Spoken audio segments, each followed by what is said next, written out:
이사야 59장 1절에서 21절. 본문의 말씀은 백성들에게 필요한 메시지들을 다시 선지자가 선포하게 되자 백성들은 죄를 고백하게 되고 참회가 일어나게 됩니다. 그러므로 죄악을 용서받고 하나님의 구원이 약속되는 내용입니다. 1절부터 8절 말씀은 예언자의 고발인데요. 이스라엘의 죄악들을 지적합니다. 1절, 2절은 죄로 인한 단절인데요. 하나님의 도움을 받지 못한 원인이 나옵니다. 1절 말씀, 여호와의 손이 짧아 구원하지 못하심도 아니요 귀가 둔하여 듣지 못하심도 아니라. 하나님의 손은 능력이죠. 귀는 응답입니다. 하나님의 능력이 없어 이스라엘 백성을 구원하지 못함도 아니고 하나님이 응답하시지 못하는 이유가 무엇일까요? 2절 말씀입니다. 오직 너희 죄악이 너희와 너희 하나님 사이를 갈라놓았고 너희 죄가 그의 얼굴을 가리어서 너희에게서 듣지 않으시게 함이니라. 이스라엘 백성들이 죄를 지었습니다. 그 죄로 인해 하나님과 단절되었죠. 하나님의 도움, 기도 응답을 받지 못하게 된 겁니다. 그러므로 여러분, 우리가 하나님께 간절히 부르짖는 것보다 우선인 건 죄악을 제거하는 겁니다. 먼저 죄악을 제거해야 됩니다. 오늘도 우리가 하나님께 기도 응답을 받기 위해서 가장 먼저 해야 될 것은 우리의 죄를 하나님 앞에 회개해야 됩니다. 그럴 때 기도 응답을 받게 되는 것이죠. 지금 기도 응답을 기대한다면 먼저 합당한 삶을 살아야 됩니다. 죄악, 그것이 바로 기도를 막는 것이죠. 회개가 우선입니다. 합당한 삶이 우선입니다. 그럴 때 능력의 손으로 응답의 귀로 우리를 구원해 주시는 것이죠. 3절과 8절 말씀은 이스라엘 백성들의 구체적인 죄악들이 나오는데요. 7가지 죄악들이 나옵니다. 이스라엘 백성들은 손과 입술과 혀, 발, 생각 등으로 지은 온갖 죄악들이 열거되고 있는데요. 그것은 가식적인 삶이었습니다. 죄악된 삶을 정리하지 못한 겁니다. 그러므로 여러분, 오늘 우리의 삶도 죄악된 삶을 다 청산해야 됩니다. 오늘 우리의 삶, 코람데오의 신앙생활을 해야 하죠. 만물보다 거짓되고 심히 부패한 것이 사람의 마음이지 않습니까? 그러므로 심령이 새롭게 되는 건 성령의 충만입니다.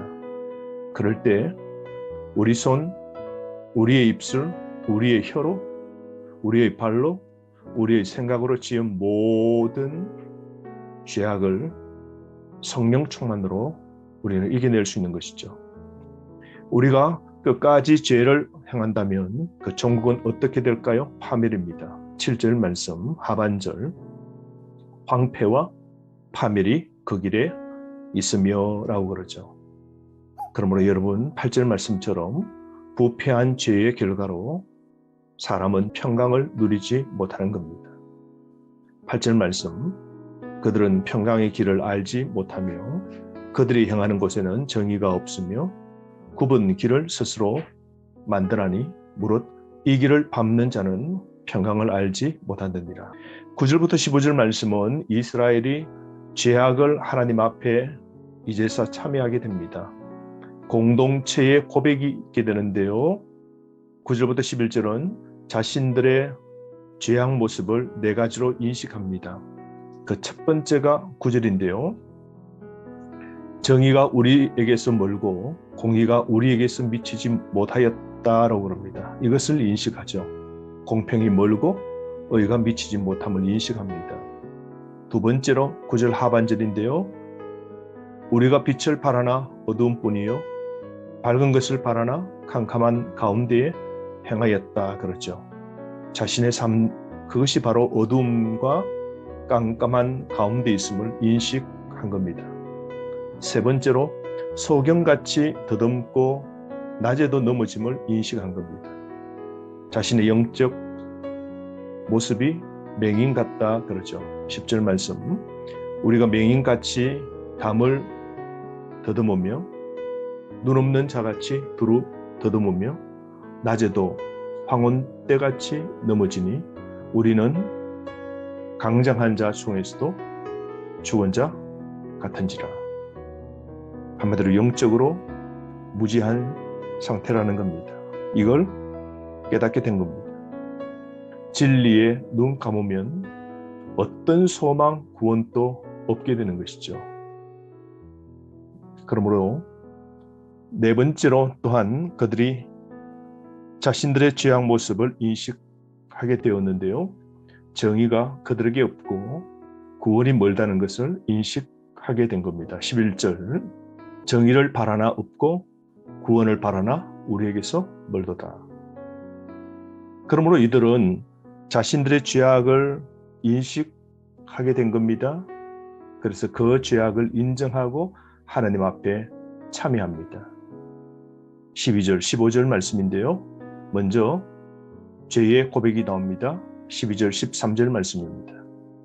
이는 우리의 허물이 주의 앞에 심히 많으며 우리의 죄가 우리를 쳐서 정언하오니 이는 우리의 허물이 우리와 함께 있음이니라. 우리의 죄악을 우리가 아나이다. 허물과 죄를 진정으로 여러분 오늘 우리도 회개해야 됩니다. 죄 고백, 이것이야말로 회복의 첩경이죠. 14절과 15절 말씀에 정의와 공의와 성실과 정직이 사라진 사회의 모습입니다. 정의와 공의가 무너졌음을 고백합니다. 그러므로 그들은 이렇게 고백합니다. 14절. 정의가 뒤로 물리침이 되고 공의가 멀리 있었으며 성실이 거리에 엎드려지고 정직이 나타나지 못하는도다. 오늘 시대에 악인들이 아무리 잘되고 득세해도 거짓된 자와 악한 일을 우리는 쫓지 말아야 됩니다. 여기에는 평강이 없고 여기는 종국 하나님의 심판이죠. 수많은 죄를 지었던 이스라엘 백성들이 하나님 앞에 죄 고백과 참회를 하게 됩니다. 그럴 때 하나님께서 용서해 주시고 구원을 약속하시는데요. 그것이 15절 하반절에서 21절까지입니다. 15절에서 16절은 하나님께서 감찰하시고 직접 나서시며 개입하십니다. 하나님께서 공의를 위해 일어서 나서는 사람이 전혀 없음을 한탄하시고 그 시대의 모든 사람이 악을 행했음을 말씀하시면서 오늘 누가 나서서 구원할 자가 없기에 하나님께서 스스로 나서게 되셨음을 말씀합니다. 16절 하반절에 자기 팔로 스스로 구원을 베푸시며 자기의 공의를 스스로 의지하사 하나님께서 구원자로 나서시는 것이죠. 여러분 하나님만이 구원자십니다. 그리고 17절 말씀 하나님께서 무장하시고 이스라엘 나라의 대적들을 물리치시게 되죠. 이스라엘의 대적자들을 그 행한 대로 하나님이 다 갚아주십니다. 18절 말씀 그들의 행위대로 갚으시되 그 원수에게 분노하시며 그 원수에게 보응하시며 섬들에게 보복하실 것이라. 여러분 하나님은 반드시 의로운 심판을 결정적인 때에 단행하십니다. 지금은 심판을 준비하고 계시는 것이죠. 그러므로 종국 악을 심판하고 하나님의 택한 백성을 구원해 주시는 분, 그분은 바로 하나님이십니다. 여러분, 대적의 천국은 반드시 하나님의 심판으로 멸망당함을 우리는 잊지 말아야 됩니다. 그러나 하나님께서 회개한 자들에게는 구원의 은혜를 베풀어 주실 것임을 약속합니다. 20절 말씀, 여호와의 말씀이니라 구속자가 시온에 임하며 야곱의 자손 가운데에서 죄가를 떠나는 자에게 임하리라. 죄에서 떠나야 영원한 구원에 들어가게 됩니다. 그러므로 하나님이 이스라엘과 세운 언약은 영원토록 변함이 없을 것이라고 21절 말씀 약속하시는데요. 성령과 말씀의 언약은 영원히 변함이 없는 겁니다. 그 약속은 회개한 백성에게 하나님의 구원이 베풀어질 것이다 라는 거죠. 우리가 구원을 확신할 수 있는 근거는 하나님의 약속에 있는 겁니다. 하나님만이 저와 여러분 우리에게 구원을 베푸시고 그 구원을 최종적으로 이루실 분이십니다. 21절 말씀, 그들과 세운 나의 언약이 이러하니 곧 내 위에 있는 나의 영과 내 입에 둔 나의 말이 이제부터 영원하도록 내 입에서와 내 후손의 입에서와 내 후손의 후손의 입에서 떠나지 아니하리라 하시니라. 여러분, 하나님이 약속하셨습니다.